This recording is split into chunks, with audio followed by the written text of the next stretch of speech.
Assalamualaikum warahmatullahi wabarakatuh. Kali ini kita akan melanjutkan materi untuk tema 3 kelas 6 muatan IPA mengenai komponen dan fungsi listrik untuk submateri alat listrik dan fungsinya serta rangkaian listrik.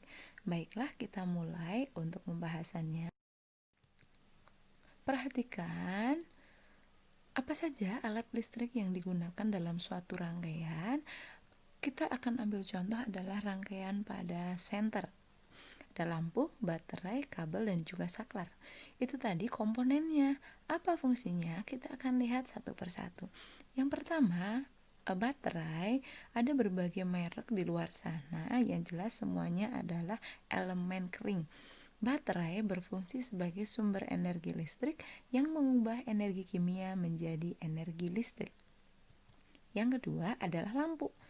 Lampu yaitu fungsinya mengubah energi listrik menjadi energi cahaya. Ingat, pertama ditemukan oleh Thomas Alva Edison. Yang ketiga adalah kabel. Kabel ini berfungsi sebagai konduktor, yaitu penghantar listrik. Kabel terbuat dari tembaga karena tembaga adalah konduktor yang paling bagus, konduktor listrik yang paling bagus. Jadi digunakan bahan tembaga. Berikutnya adalah sakelar. Jadi penulisannya yang baku adalah sakelar. Fungsinya adalah memutus atau menghubungkan arus listrik. Kalau memutus berarti arus listriknya akan terhenti, artinya lampu tidak akan menyala. Sedangkan ketika kita hubungkan, maka saklar on, arus listrik pun mengalir, maka lampu akan menyala.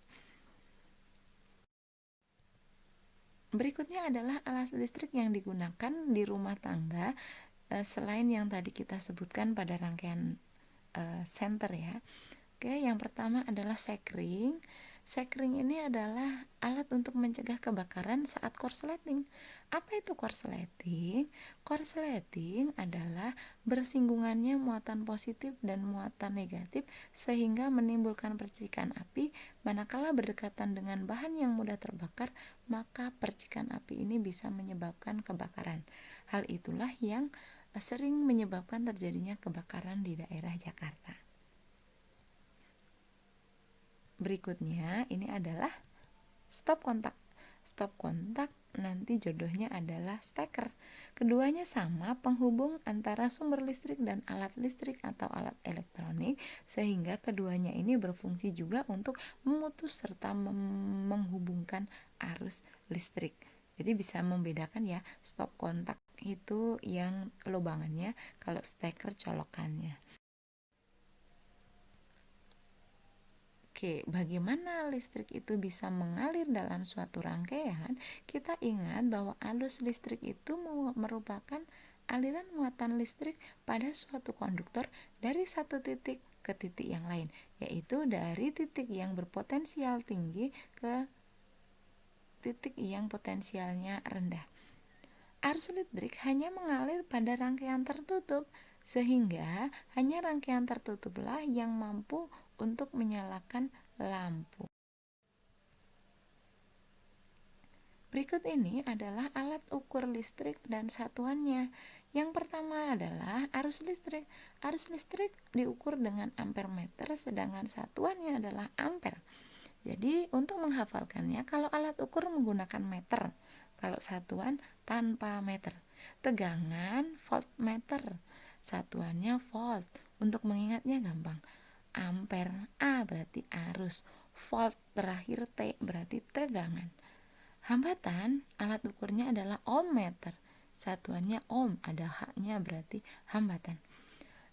Wattmeter untuk mengukur daya, satuannya adalah watt. Energi listrik, alat ukurnya adalah kWh meter, atau kalau di rumahmu sering disebut meteran listrik.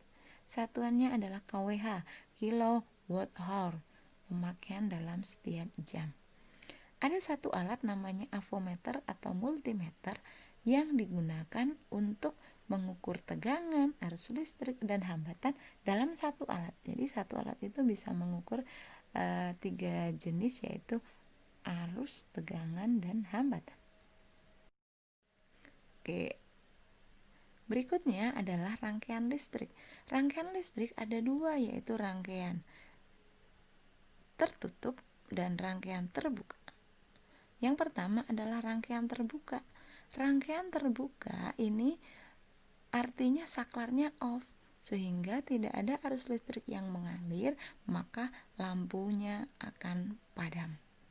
Yang kedua adalah rangkaian tertutup.